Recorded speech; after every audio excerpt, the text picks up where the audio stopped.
today over on the GDC channel. System Area General Manager and company co-founder, Brandon Wilson, dropped by the stream to discuss the making of Astroneer now that the game's left early access undented 1.0.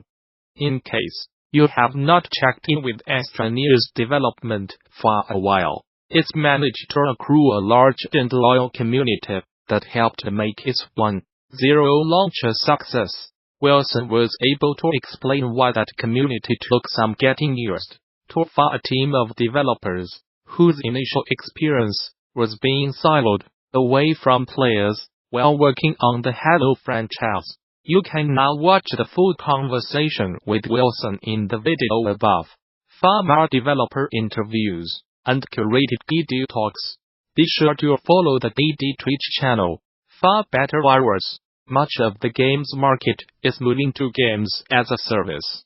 Once upon a time, this was known as the MMO business model, because almost were games as a service, and virtually nothing else was. Obviously, a lot of GaaS games will not be MMOs.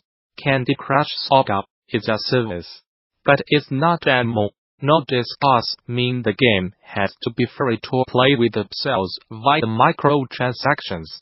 GaaS is a business strategy, and that P is a revenue model. In the past we have seen services of all sorts drive revenue in lots of ways. In fact, cable companies and phone service both do just about all of the above at once. So there's lots of ways to make money if you have a service. And arguably, mature service businesses use as many of them as they can. But underneath it all is one inevitable underlying truth. There is no ongoing service without retention. This is why some game genres work better than others as services. If you can figure out how a given genre can retain, then you can make it work for a GaaS. Whether or not it works for P is a separate, secondary question, and a lot of game types are built to be consumable, snackable, are played very intermittently. By their nature, they will work poorly as the sole anchor for a service. They might work great in the context for a service that has multiple offerings. Even something like a Dungeons and Dragons campaign meets this criterion. Heck, many classic tabletop games meet this criterion. Else people would not still be playing chess and Go. But an awful lot of games do not. What we are talking about is the line between a singular experience and something that can become a hobby, a regular pastime. What's the difference? In practical terms, take two games. They sold or gave away the exact same number of copies. The block is the cumulative number of users who tried the game. Game was popular, but for a short period of time. Each player lasted a day. Game B retained players. 90% of players stick around till the next day. The revenue potential is the area under the red curve, which is the game's active users. Game B has access to a lot more passion, a lot more interest, and therefore also a lot more money. The following mechanics are proven to drive retention. This is a non-exhaustive list, but covers most of the bases. I think these are mostly things you do with the game over time, in order to drive people to play it again, or turn it into a hobby. Consuming content as you move through a system can be very compelling. It could take the form of defeating, collecting, plot advancement, or more. It gives a clear aspirational goal for this session, and likely for the next session, and can hold people as long as the content keeps bringing changes on the basic mechanics. Leveraging this is how puzzle games were solidified and became viable as services. Even blowing up the current game balance and shifting it around can accomplish this, though it's risky. Also easily monetized. Most P games basically rely on constantly offering users more stuff without actually changing the game very much. Expensive, like very expensive, like people underestimate how expensive. And if you are solely dependent on this, and miss an update, you can actually lose your audience. Regular updates is best practice nonetheless.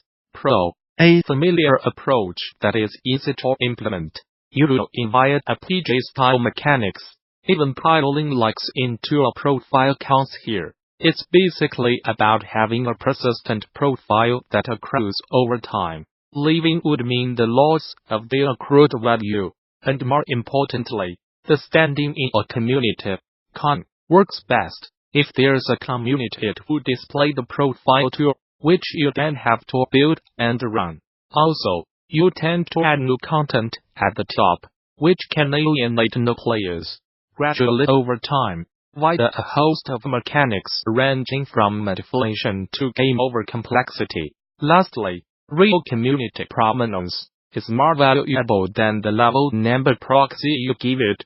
If the player can move to another setting and retain that prominence, this may not serve as a retaining anchor. Pro. This is what save games in building games do. Unlike character investment, which can be sort of portable, this can never leave the game. It is also even more powerful if collaboratively built, because it then implies also building a set of social types. It also serves as an outlet for a couple of other methods listed below. Expensive to design and implement, data-intensive to start, and it introduces a host of design challenges around space, public display, and more. Pro. Social groups are the primary glue in games in general. Even single-player games have huge social characteristics to them, around widely shared experiences and common ground.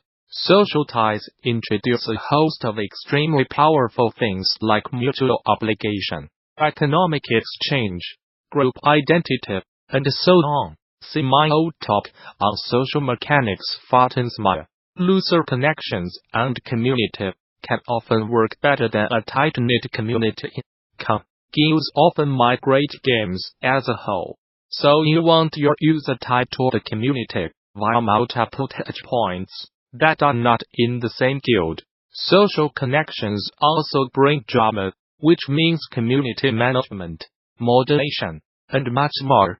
There's a vast amount of expertise involved in engaging in governance here, and even though this is arguably the most powerful tool in the arsenal, it's also very challenging and causes burnout in staff on a regular basis. Pro. This might happen with real money, or it might happen with play money.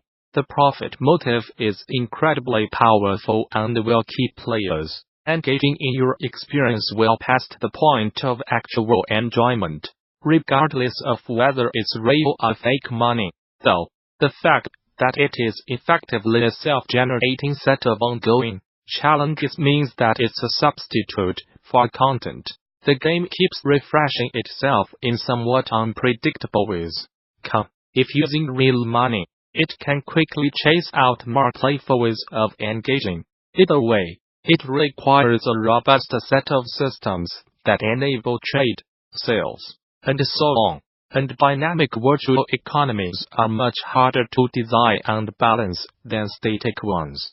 Pro. This is of course the classic method used by chess and Go, but also games like StarCraft, a game that has enough depth and complexity to it that players continually see no heuristics ahead, no ways to improve, and effectively never see the game as boring. Is in many ways the holy grail of game design, particularly when paired with multiple ways to play, variants, restarting with odds, classes, speedruns, lots of ways to do this. A rule of thumb I have used for over a decade is, it's a good sign if your game merits a player written strategy wiki. Are you a good enough game designer? Frankly, this can feel like capturing lightning in a bottle. Also, be aware that high skill ceiling often does not play well with accessibility. Pro. Other players are a free source of depth.